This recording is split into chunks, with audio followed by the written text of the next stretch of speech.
Let's make a super cute Easter cookie with a bird's nest filled with robin eggs.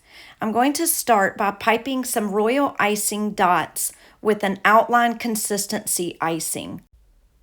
We'll be making transfers with these, and I prefer to make my transfers on scraps from my cookie bags that I package my cookies in. I just trim off the top, what I'm not going to use, and then I save them and reuse them for my royal icing transfers because I feel like they peel off easier than any wax paper or parchment paper. Here you'll see me using my scribe to shape the eggs because if I try to do that with the piping bag, it just takes too long and it doesn't work as well. So I find that if I come back and use my scribe just to pull up the tips a little bit, it'll shape itself out into a nice rounded end that looks like an egg.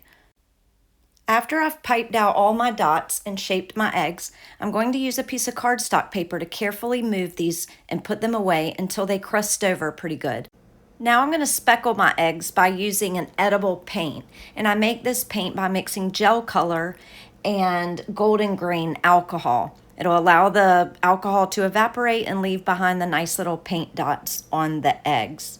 Then I need to allow those to dry completely. Here I'm outlining my cookie, and I'm going to be using the same icing consistency for my outline and my flood. Nothing special here, just the same old, same old. And then I'm going to use my scribe to bring all the icing to the edges and get it nice and smoothed out, making sure there's no bubbles or any spaces where the icing is denting or caving in anywhere. Next for me is the fun part. I really love making this little nest, and I do this by using a very stiff consistency icing because I feel like if I use anything less stiff, all of the little vines or limbs or whatever they are will just blend together, and it won't allow the icing to continue to stack up on top of each other and give this look. This icing actually could have been a little bit thicker because I noticed as it was drying, some of the lines I was piping was starting to blend into each other. Now in just a second, I'm going to start to fill the center, and you'll notice that I'm not moving my hand very much. And what I'm doing is just squeezing the bag super hard so that the icing comes out fast, and it causes it to get all squiggly, and it looks pretty natural for a bird's nest actually. So you'll see right here I slowed it down a little bit.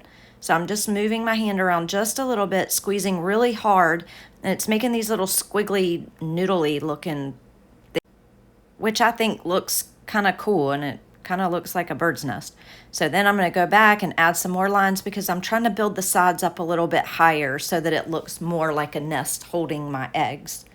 And then I'll be putting in the cute little royal icing robin eggs that I made. Now here you're going to see some little leftovers on my acetate paper, and that's because I was busy and rushing and I did not wait for my royal icing transfers to dry all the way. I don't really suggest this, but as long as the top is strong enough and dry enough that it doesn't crush when you pick it up, it'll be just fine. So I'm placing them into the icing, and I really want to put some of those tiny ones, but it wouldn't make any sense, so I had to make all kind of the same size.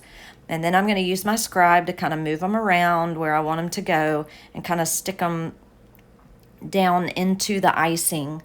And then I'm going to add my final little egg.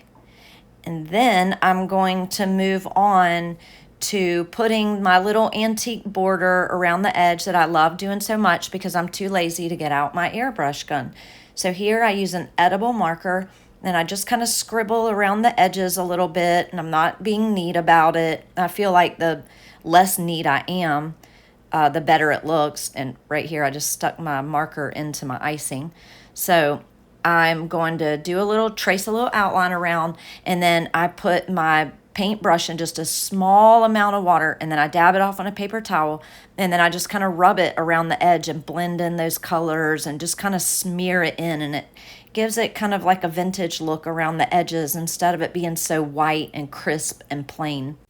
I hope that y'all will give this cookie a try because it's pretty easy to do and it doesn't take a whole lot to make it. And if you do, please share pictures with me in the comments. As always, if you need any help or you have any questions, please ask. I'm always happy to help, and I appreciate you watching my video. And if you found value in my content, please give me a like. Thank you and have a happy Easter.